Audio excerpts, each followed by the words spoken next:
Yan pala guys, ituturo ko kung ano ang pagkakabit ng plants sa elbow, ang tamang pag-eskwala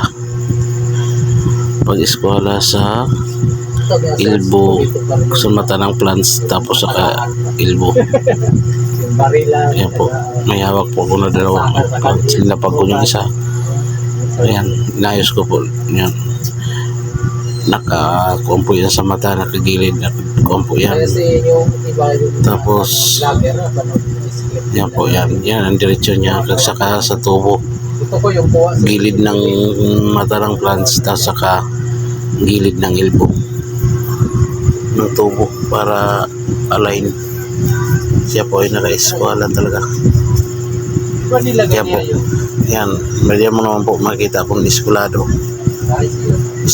yung ating elbow kag sa kanyang tubo natin. Yan, okay po. Ikutin natin, tapos kukunin natin po yung diretsyo niya. Yan po, gilid-ugabon po ng tubo, tapos sa kanyang mata pa rin po ng plus, doon pa rin tayo po magbabase para makita natin ang diretsyo. Ayan po, ayan, kitang-kita yan po, diretsyo yan, wala po yan sa siwang po, para yan po eskwalado. So yan, yan, akin po papaupuin natin yan sa eskwala para makita natin talaga na kung eskwalado talaga yung ating pagkakabit. Kanina kasi eskwalado, kailangan natin sa spool kasi baka magka-diferensya ng kunti, mahirap na tumagil to. Ayan po, yan po, naka-flat yan doon sa eskwala, kag dyan po naka-flat din. So ibig sabihin po, yan diretso yan.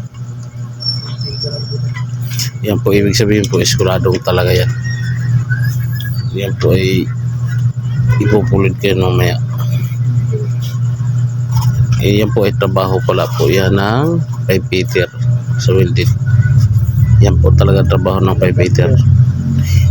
Ako pala dyan ay welder, hindi po ako pipe fitter. Kaso lang, kailangan ko lang talaga magkuha kasi siyempre ito lang kaalaman natin na madadala natin kahit saan tayo.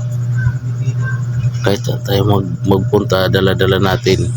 Madali lang po maka-apply pagka kahit saan tayo pumunta, basta may bakal, maka-apply tayo, pasok tayo.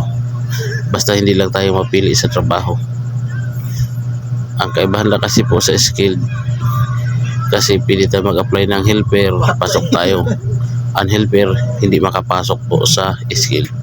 Kaya kailangan talaga natin matuto na mag-skilled tayo.